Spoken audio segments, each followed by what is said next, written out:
Thank you for joining me today on Good News with Twanda Black, where we're discovering some of the most inspiring trials to triumph stories and empowerment moments. Call up a friend and let them know it's time for some good news.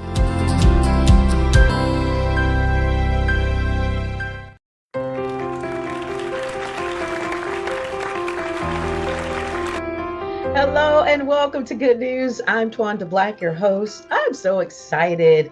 There's so much good news going on in this world in spite of what we see in the news.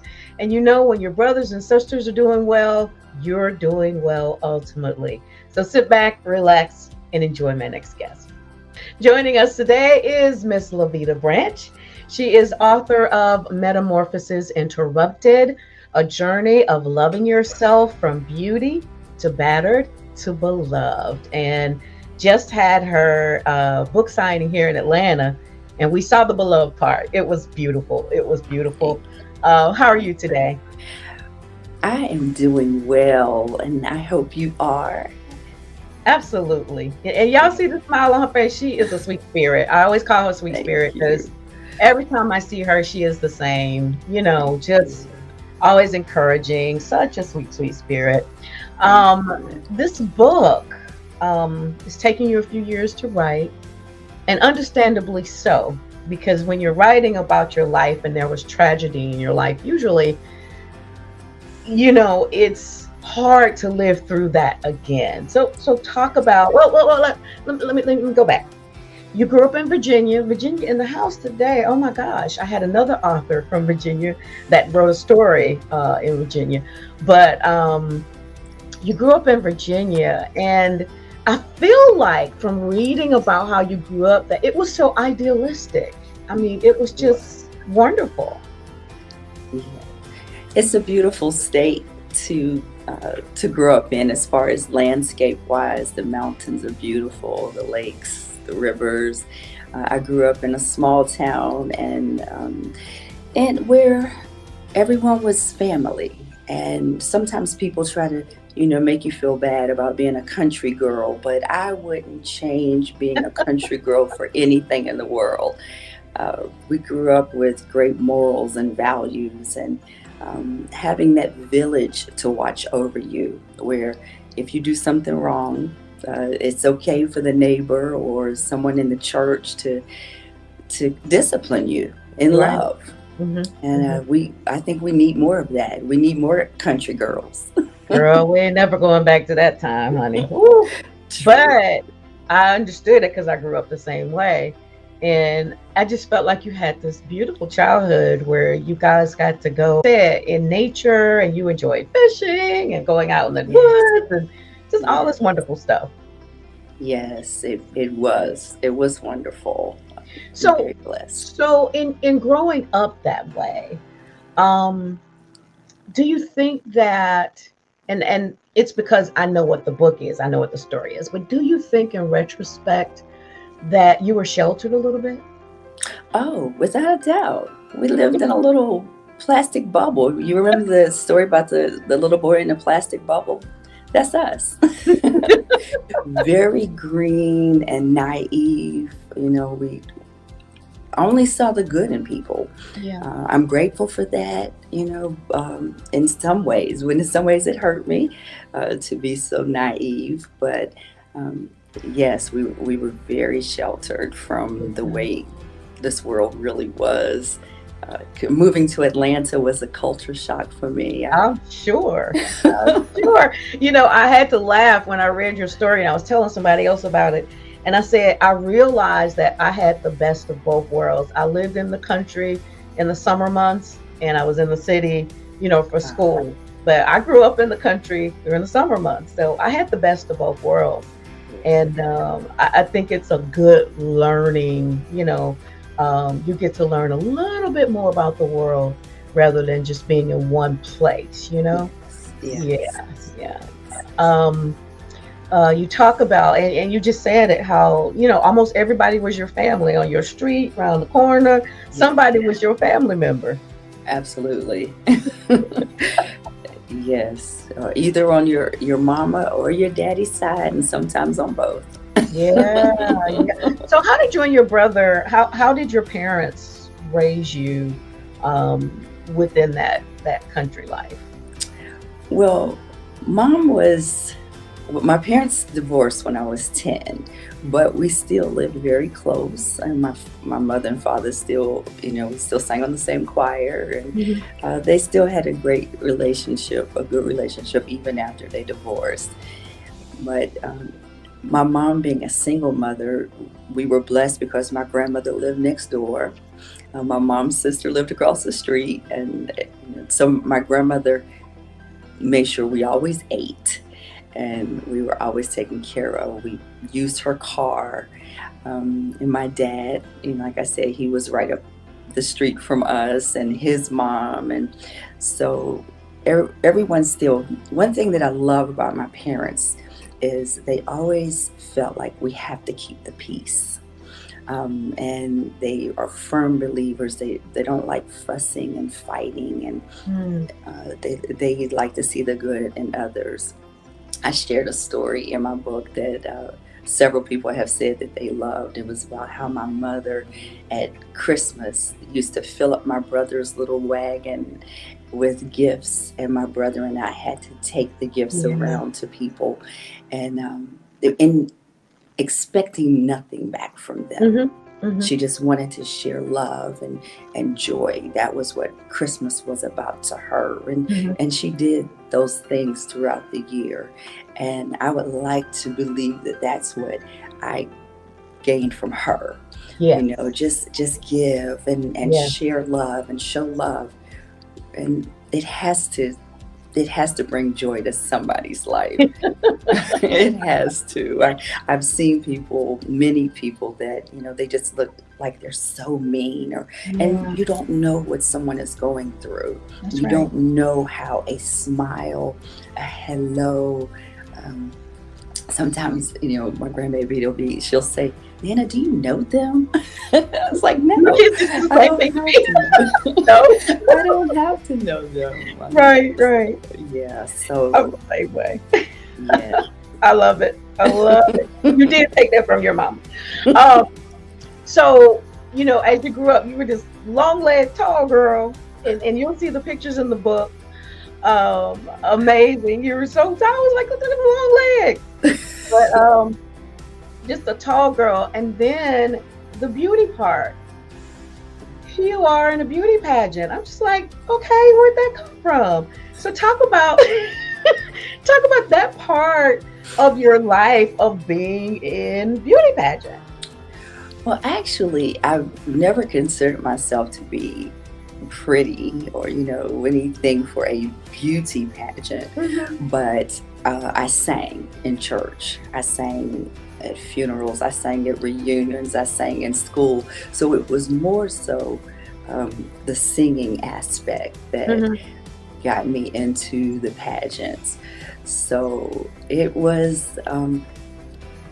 Yeah, that was the connection to the pageant, not the beauty, not not at all. But being in the Miss Virginia pageant was just a phenomenal experience. Just singing with a full orchestra in front of hundreds of people. Wow. I can What still did you feel learn it. about yourself? What did this country girl learn about being in a beauty pageant that I'm sure even back then was a little contentious, although maybe people didn't show it, but there was a little stress going on because everybody's in competition.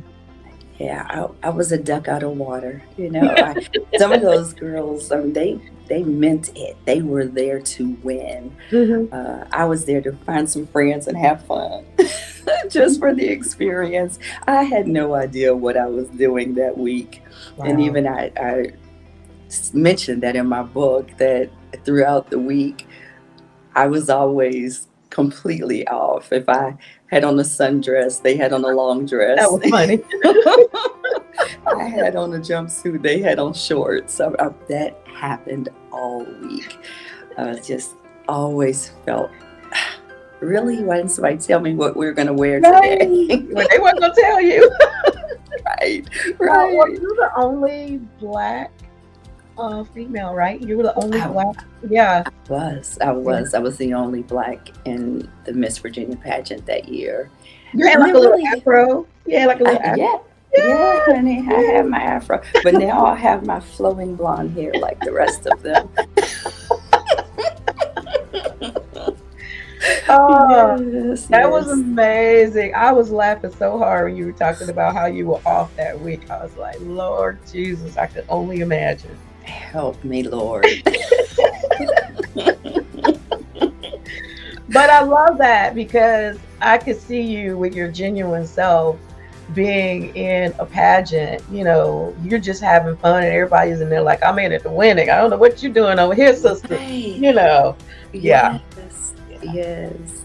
So that's the beauty part. And I know that there were a lot of duties that came along with that, being in a beauty pageant. And but then you get to an age where it's dating time and husband time and all of that. So talk about that time of your life. Now, did he know you were in beauty pageant? Yes, he was right there.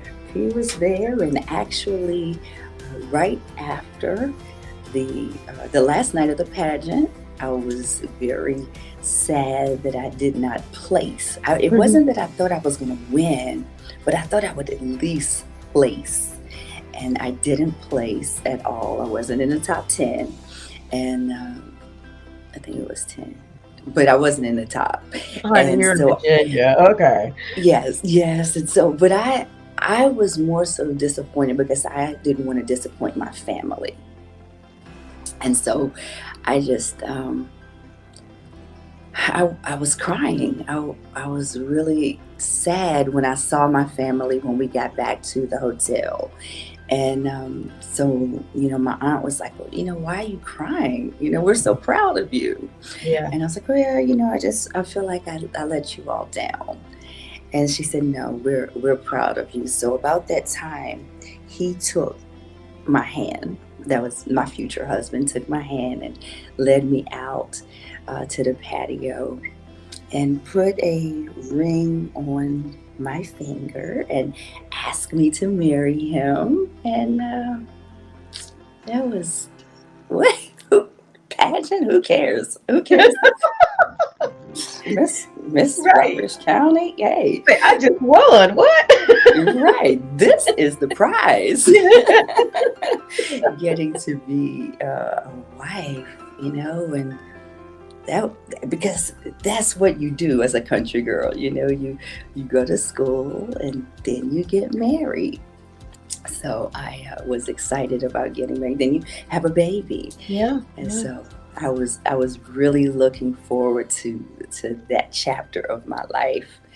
And so I gave up. Actually, I gave up my crown. I'm probably the only person in history that has given up their crown as Miss Rockbridge County.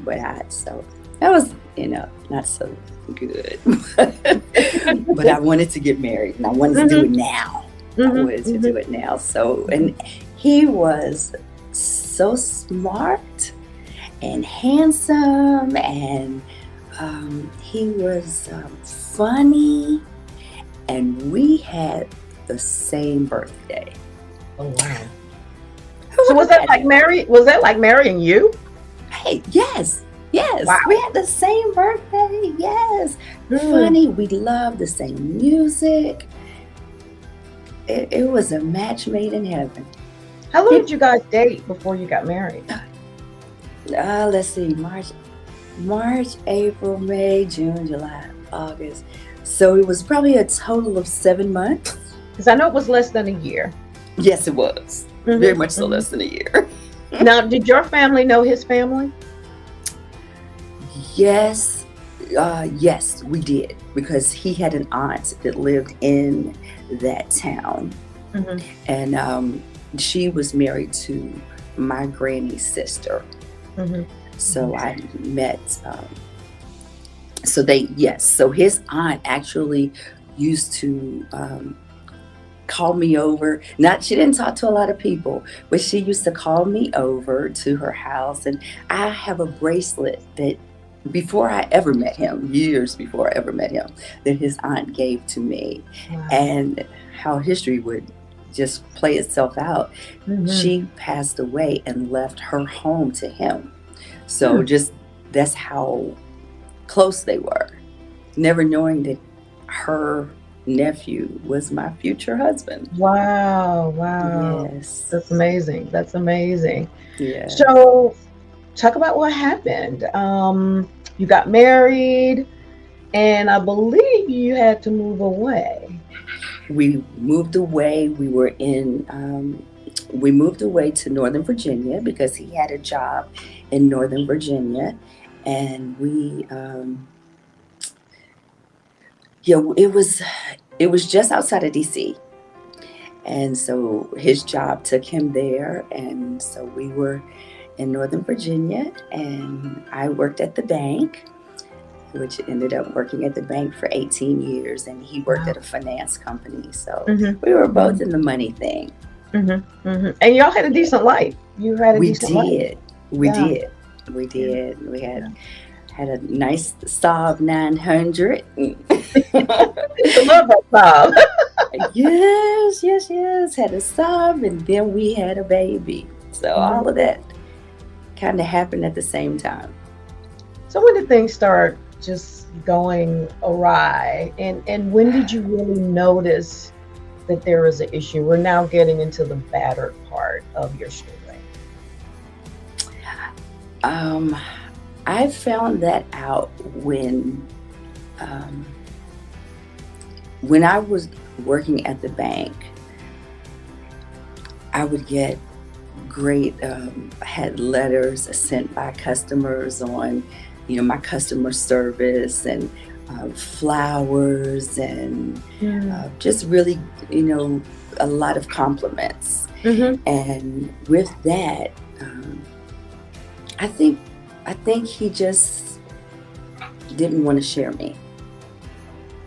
And so when he was having to share me with others, that's when it started changing. But you never saw anything before that? In retrospect.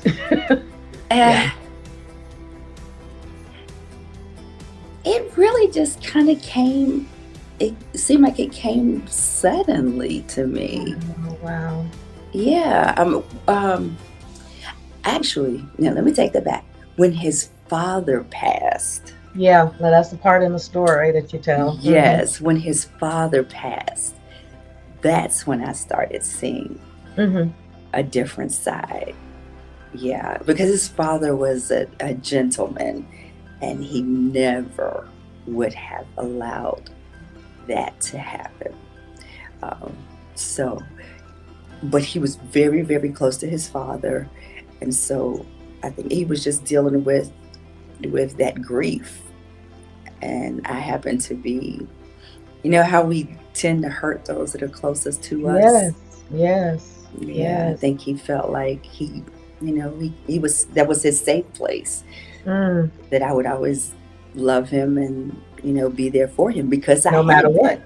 Yeah. I had been. Yeah. So how did growing up in a non-confrontational home kind of make you go, okay, I'm not telling nobody, I'm not saying nothing, I'm going through this abuse and I'm all by myself? Yeah.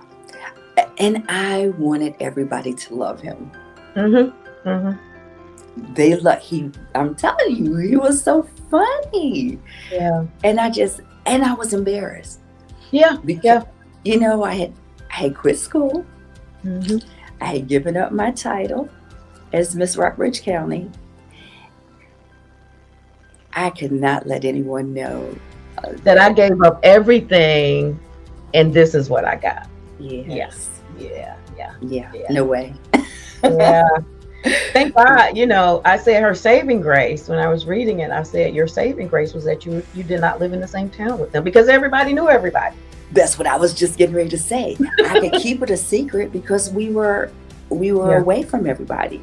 Yeah. And people didn't, when I was able to make up a lot of stories as far as work. I was able to. But did they really believe you? Heck no. No. No, ma'am. No, they No, didn't. ma'am. They didn't. But I thought I was convincing. Yeah. Yeah. Yeah. But some I things always you say can't it's funny hide. how you think when people see you and you don't know they see you Yeah. and you're telling a lie and they're going, okay. you know, but Yeah. I see you. Right. Yeah.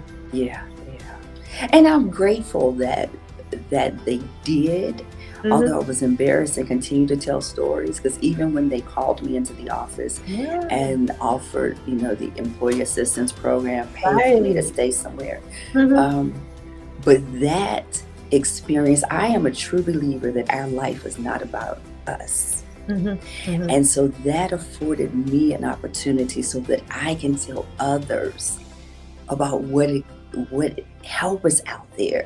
Yeah. Let others know that there are employee assistance programs at their job, that there are homes out there that will take in not just people that are surviving from domestic violence, but also for their children. There are Yes. places out there that Yes. will love on you, places that will keep you safe.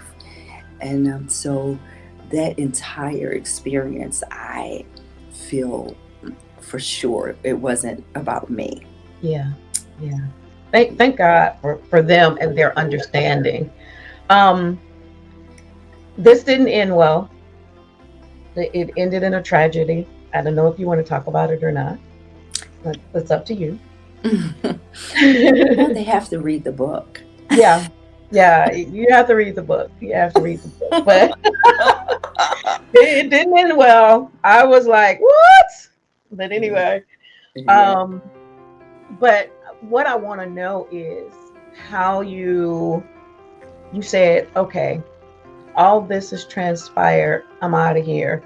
How did you, first of all, navigate the grief? I don't know if you felt guilty or not. I don't know what your feelings were, but I know that all those feelings come along with tragedy. And then moving, picking up your child and saying, I'm out of here. How do you navigate all of that? I don't know that the guilty feeling ever leaves. Mm, You I find myself telling myself that it wasn't my fault. yeah. I did what I could, but the guilt, it stays, because I loved him. Yeah. I Yeah. loved him. With all your heart. And Yeah. yes. And I believe that, people can change, and I'm sure that I would have gone back. Mm, mm. Yeah. And the story might have been different had you. Yes. Yeah. Oh yeah. Yeah. Yeah. Yeah. It's very difficult to make that decision to say I'm out and to stay. It is. Yeah. So I've been there. It is. Yeah. yeah, and people say, I wouldn't put up with this, or um, you They don't don't know know. until you're If they in it. haven't been there, they don't have no clue. Exactly. None. Exactly. Exactly. And you stay for different reasons. You stay Yes. because you want it to work. Sometimes you stay because you're afraid to leave. Yes. You're afraid to be on your own. Many, Yes. many women will stay in a marriage because of that. Yes. Yes. Yeah. Financially, they just feel like they can't do it by They can't themselves. make it. That's right. Yeah. That's right. Yes. That's right. That's right. So picking up and coming to Atlanta, why Atlanta? And what made you pick up and come say, I'm moving to Atlanta of all places. It's I had a cousin that had cancer. We're very close, and she had cancer, and I came down to see her, Hmm. and there was something about Atlanta that and I didn't even go downtown and see all of the Hmm. lights and Hmm. everything. It was just something inside that I was like, oh, I could live here. And so I worked at the bank, and so I started putting things into motion and started interviewing down here. And Mhm.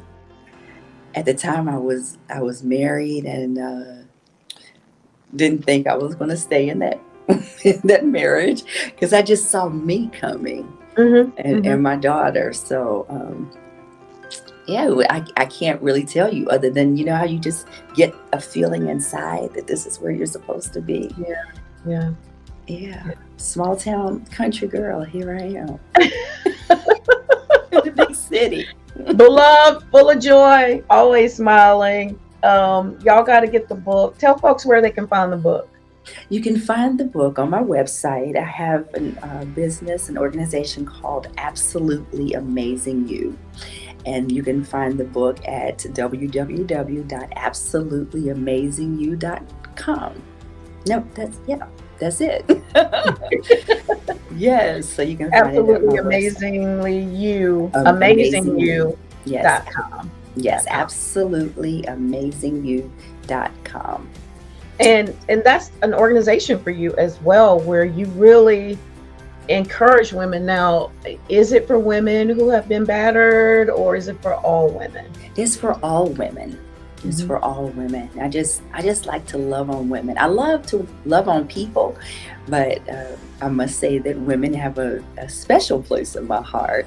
And so I have been blessed to host 4 annual retreats, a book club, go on trip on outings, and it has afforded me an opportunity to love on women and to meet them, try to meet them where they are, make them feel more emboldened and empowered and enrich their lives. So it's been a blessing. Go to the website and join the group, because I was at the absolutely amazing you conference this year, women's conference, and it was so much fun. It was all online. There were about how many ladies? 60, 70. Yeah, I think it was 75. Yeah, 75, yeah. so much fun. I Thank had an you. absolute blast. And then Thank you you. do you do words, moments of encouragement. You have other things that you do, and you Yes. also have a birthday celebration coming up. I do. Yes, I do. I have that is coming up on Saturday, July the 15th. We're having a founders brunch in Decatur, kind of Lithonia, Stone Mountain, Hmm. Decatur area. We're having that on Saturday, July the 15th, and there's information on the website about that. And it affords me an opportunity to bless some of the women to come to the retreat, and I'm able to pay for them. So that's what I use the funds for, Hmm. Hmm. to give out scholarships. And I was able to bless some ladies this past year, or the past few years, and it's been a great experience for them. All right, you seeing everything scrolling down at the bottom. The address for the brunch on Saturday, July 15th, and then where you can find her books, her website, all that good stuff. Thank you for joining us and for sharing about this wonderful book. As I said, the book signing was amazing, and it was well thought out, and it was just a beautiful time. So, thank you for letting me be a part of your life. I love you. Oh, thank you for this opportunity, and I am so grateful that God allowed our paths to cross. You are a Absolutely. blessing, such a joy, and I'm so grateful. I Me love you so too. much. Thank you Thank again you for this for joining us. opportunity. Oh my gosh, I love her. Absolutely. She is an amazing woman. If you want to be a guest on the show, you can email me at twandablack@thepgnetwork.org, or good news at thepgnetwork.org. You can watch the show via PGN TV on all your digital streaming apps. Visit us at pgntv.org. Look, we'll see you next time for some good news. God bless you.